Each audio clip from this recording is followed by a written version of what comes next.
एक दिन जंगल के राजा शेर का बेटा शेरू भागता हुआ अपनी माँ शेरनी के पास आता है और वो बहुत डरा हुआ था। बेटा शेरू, क्या हुआ? क्या बात हो गई कि तुम इतने डरे हुए हो? पहले थोड़ा संभल जाओ और फिर मुझे बताओ क्या बात हो गई। शेरू रोते हुए कहता है, माँ, मैं और मेरे दोस्त खेल रहे थे कि अचानक से वहाँ पिताजी आ गए। उन्होंने मेरे दोस्त की माँ बकरी को मार डाला। पिताजी की वजह से मुझसे कोई दोस्ती नहीं कर रहा है। शेरू बोल ही रहा था कि तभी जोर से दहाड़ मारता हुआ शेर वहाँ आ जाता है। शेर बहुत ही जालिम और निर्दयी था। शेरू, मुझे यहाँ कमजोर और बुज़दिल लोग बिल्कुल पसंद नहीं है। महाराज, आपने उसकी आंखों के सामने उसके दोस्त की माँ को मार डाला। वो बहुत डरा हुआ है। अब आप उससे ऐसी बात मत कीजिए।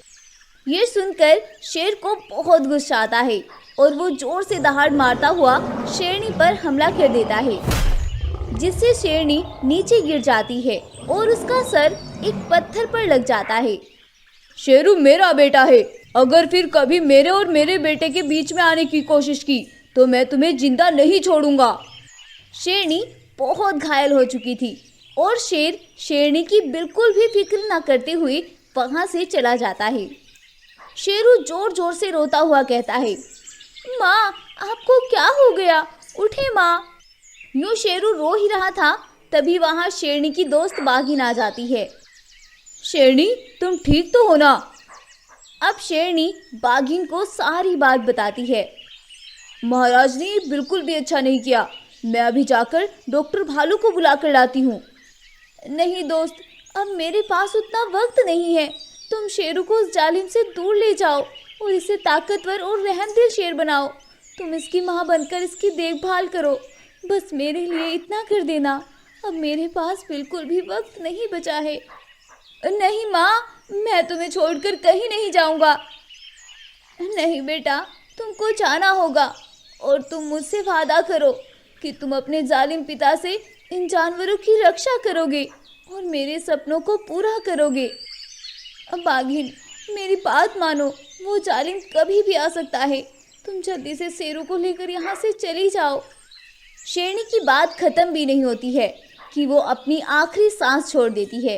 ये देख बाघिन उदास होती है और वो शेरू को लेकर वहाँ से चली जाती है। कुछ देर बाद जब शेर अपनी गुफा पर वापस आता है तो वो शेरनी को मरा हुआ पाता है और शेरू वहाँ पर नहीं था। अरे मर गई। चलो अच्छा हुआ। ऐसे बुज़दिल लोगों को जिंदा रहना भी नहीं चाहिए। अब मैं अपने बेटे शेरू को अपनी तरह पालूंगा और उसे एक ताकतवर शेर बनाऊंगा। वो शेरू को काफी देर तक ढूंढता रहता है, पर उसे शेरू पूरे जंगल में कहीं भी नहीं मिलता है और ना ही बाघिन। वो अपने मन में सोचता है, लगता है वो बाघिन इस शेरू को लेकर गई होगी। वो शेरनी की बहुत अच्छी सहेली थी। आखिर कब तक वो शेरू को लेकर भागती रहेगी? कभी ना कभी तो मेरे हाथ जरूर लगेगी और तब मैं उसे ऐसा सबक सिखाऊंगा कि उसकी रूह भी कांप उठे। इनकी इतनी हिम्मत कि इन्होंने मेरे बेटे को मुझसे दूर किया। यूं वो जोर जोर से दहाड़ मारता है। शेर की दहाड़ पूरे जंगल में गूंज उठती है और वहीं दूसरी ओर बाघिन शेरू को लेकर किसी दूसरे जंगल में चली जाती है। वो शेरू का अच्छे से ख्याल रखने लगती है और उसे अच्छी अच्छी बातें सिखाती है। वो उसे ताकतवर और एक नेक राजा बनाने की कोशिश में थी। शेरू जैसे जैसे बड़ा हो रहा था, उसके दिल में उसके पिता के प्रति नफरत बढ़ती ही जा रही थी। अब काफी दिन बीत गए। शेरू बड़ा हो गया और एक दिन शेरू बाघिन से बोला, माँ, मुझे लगता है कि अब वक्त आ गया है। हमें हमारे जंगल वापस जाना होगा। पर बेटा, तुम वहाँ जाकर क्या करोगे?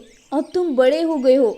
भूल जाओ अपनी सारी नफरत और एक नई जिंदगी शुरू करो। और अब कब तक तुम नफरत की आग में यूं जलते रहोगे? बाघिन माँ, मेरी आंखों के सामने मेरी माँ ने दम तोड़ा है और तब मैं कुछ नहीं कर पाया, बस देखता रह गया। पर अब बस और नहीं। अब मैं अपनी माँ का किया हुआ वादा पूरा करके रहूँगा और अपने जंगल के जानवरों को जालिम से आज़ाद करके रहूँगा। इस तरह शेरू बाघिन के साथ अपने जंगल की ओर निकल पड़ता है। जैसे ही वो जंगल में आता है कि वो देखता है कि शेर के सिपाही एक बकरी को घेरे हुए थे और उसे परेशान कर रहे थे और बकरी मदद की भीख मांग रही थी, पर सिपाही बकरी की एक नहीं सुनते और वो दोनों उस पर हमला करने ही वाले थे कि शेरू उन पर टूट पड़ता है और उन्हें मार डालता है। जब ये बात शेर को पता चलती है तब वो अपने सिपाहियों से कहता है, किसकी शामत आई है जो मेरे जंगल में आकर मेरे ही सिपाही को मार रहा है? शाम होने से पहले पहले उसे मेरे सामने लेकर आओ। शेर बोल ही रहा था कि शेरू बाघिन के साथ उसके सामने खुद आ जाता है। तुम्हें मुझसे मिलने के लिए शाम का इंतजार करने की जरूरत नहीं है, लो मैं खुद ही आ गया। ओह अच्छा, ये मेरा बेटा है। तभी मैं सोचूं कि किसमें इतनी ताकत आई है। आखिर ये मेरा ही खून है। बाघिन, मैं तुम्हें मारने का सोच रहा था, पर अब नहीं। तुमने शेरू को मुझ जैसा ताकतवर और निडर शेर बनाया है। ये बिल्कुल मेरी परछाई लग रहा है। सिपाहियों, जाओ जाकर अच्छा सा शिकार लेकर आओ। आज तो जश्न मनाने का दिल है। मैं ना ही तुम्हारी परछाई हूँ और ना ही आज मैं तुम्हें खुश होने दूंगा। मैं अपनी माँ को दिया हुआ वादा पूरा करने के लिए आया हूँ। तुम जैसे जालिम और निर्दयी को जीने का कोई हक नहीं है। तो क्या तुम मुझे मारोगे, अपने पिता को? हा। जरा अपने आसपास देखो, तुम अकेले हो और मेरे इतने सारे सिपाही हैं। तुम मेरे सामने लाखों की सेना भी खड़ी कर दो, पर अपनी माँ को किया हुआ वादा तो मैं पूरा करके रहूंगा। ये कहकर शेरू उस जालिम शेर और उसके सिपाहियों पर हमला करता है। वो उस जालिम शेर और उसके सिपाहियों को मार देता है। ये देख सारे जानवर बहुत खुश हो जाते हैं। बेटा, तुमने अपने पिता का नहीं बल्कि एक दुष्ट राक्षस का अंत करके जानवरों की रक्षा की। आज से तुम इस जंगल के राजा हो। माँ कहती थी, एक अच्छा राजा वो होता है जो सच्चाई का साथ दे, भले ही गलती करने वाला उसका बेटा हो या बाप।